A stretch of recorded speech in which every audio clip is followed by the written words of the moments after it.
Welcome back to revision shorts. ఈరోజు article 111 నుండి 115 వరకు చూద్దాం. ఆర్టికల్ 111 బిల్లులపై రాష్ట్రపతి ఆమోదం. పార్లమెంట్లోని రెండు సభలు, లోక్సభ, రాజ్యసభ ఒక బిల్లును ఆమోదించిన తర్వాత అది చట్టంగా మారాలంటే రాష్ట్రపతి సంతకం తప్పనిసరి. రాష్ట్రపతికి ఉన్న అధికారాలు: 1. ఆమోదం తెలపడం, అంటే సంతకం చేస్తే బిల్లు చట్టం అవుతుంది. 2. నిలిపివేయడం, బిల్లును తన దగ్గరే ఉంచుకోవచ్చు. దీనినే వీటో అధికారం అంటారు. 3. తిరిగి పంపడం, ఒకవేళ అది మనీ బిల్ కాకపోతే పునఃపరిశీలన కోసం పార్లమెంట్కి వెనక్కి పంపవచ్చు. ఇందులో పార్లమెంటు మార్పులు చేయకుండా మళ్ళీ పంపితే రాష్ట్రపతి ఖచ్చితంగా సంతకం చేయాలి.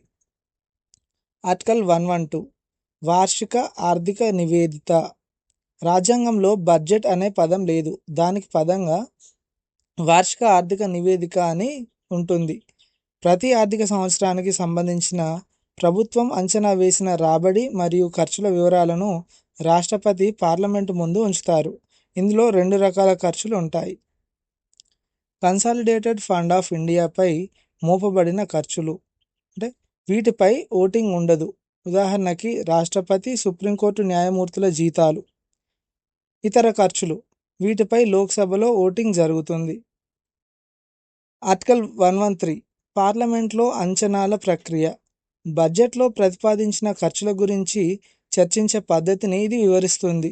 రాష్ట్రపతి సిఫార్సు లేకుండా ఎటువంటి గ్రాంట్ల డిమాండ్ చేయకూడదు. ఖర్చులకు సంబంధించిన డిమాండ్లపై ఓటు వేసే అధికారం కేవలం లోక్సభకు మాత్రమే ఉంటుంది. ఆర్టికల్ 114 వినియోగ బిల్లు.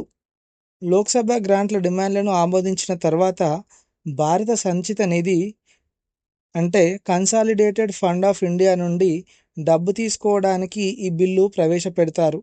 ఈ బిల్లు చట్టంగా మారకుండా ప్రభుత్వం ఒక్క రూపాయి కూడా నిధి నుండి ఖర్చు చేయలేదు. అంటే పార్లమెంటు అనుమతి లేకుండా ప్రభుత్వం ప్రజాధనాన్ని వాడకూడదని ఈ ఆర్టికల్ చెప్తుంది. ఆర్టికల్ 115 అదనపు లేదా మిగులు గ్రాంట్లు. ఒక ఆర్థిక సంవత్సరంలో ప్రభుత్వం అనుకున్న దానికంటే ఎక్కువ ఖర్చు చేయాల్సి వస్తే ఈ ఆర్టికల్ కింద నిధులు కోరవచ్చు. సప్లిమెంటరీ గ్రాంట్స్, బడ్జెట్లో కేటాయించిన నిధులు సరిపోనప్పుడు అదనంగా కోరడం. అడిషనల్ గ్రాంట్స్, బడ్జెట్లో లేని కొత్త పథకం లేదా అవసరం ఏర్పడినప్పుడు కోరడం. ఎక్సెస్ గ్రాంట్, కేటాయించిన దానికంటే ఎక్కువ ఖర్చు అయిపోయిన తర్వాత దాన్ని క్రమబద్ధీకరించడానికి వాడేది.